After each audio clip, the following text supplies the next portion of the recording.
రైతులకు మరియు వీక్షకులకి నూతన సంవత్సర మరియు సంక్రాంతి శుభాకాంక్షలు అండి. ఈరోజు మన టాపిక్ ఏంటంటే పిఎం కిసాన్, ప్రధానమంత్రి కిసాన్ సమ్మాన్ నిధి. ఇది ఇది అసలు పిఎం కిసాన్ ఏంటంటే సంవత్సరంలో 3 దఫాలుగా వేయడం జరుగుతుంది.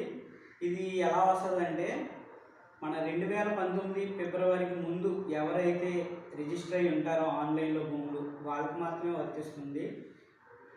ఇది ప్రభుత్వ ఉద్యోగం చేసే వాళ్ళకి లేదా లోక్సభ రాజకీయ నాయకులకి ఎవరికి ఇది వర్తించడం జరగదు. నెక్స్ట్ ఇన్కమ్ ట్యాక్స్ పేయర్స్కి వాళ్ళకి రాదు. అలాగే ఇంట్లో ఫ్యామిలీలో ఒకరు మాత్రమే వర్తిస్తుంది.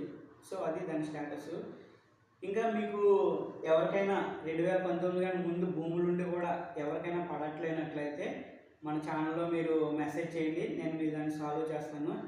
మీకు ఇంకేదైనా సమస్యలు ఉన్నా కూడా పిఎం కిసాన్ గురించి మీరు దాంట్లో క్వశ్చన్ చేయొచ్చు.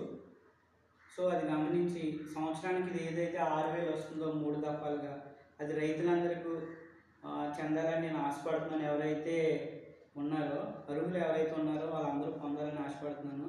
అలాగే మీరు చూస్తున్నారు కూడా మీ రైతులు కానీ మీకు తెలిసిన వాళ్ళు కానీ ఎవరైనా ఉన్నట్లయితే కనుక ఈ వీడియో వాళ్ళకి షేర్ చేయండి. ఎవరైనా లబ్ధి ఉన్నట్లయితే వాళ్ళకి లబ్ధి రావడం జరుగుతుంది. ఆ రకంగా మీరు నేను రైతులకి ఈ సహాయం చేసిన వాళ్ళం అవుతాం. ఓకే, థ్యాంక్ యూ, ధన్యవాదాలు.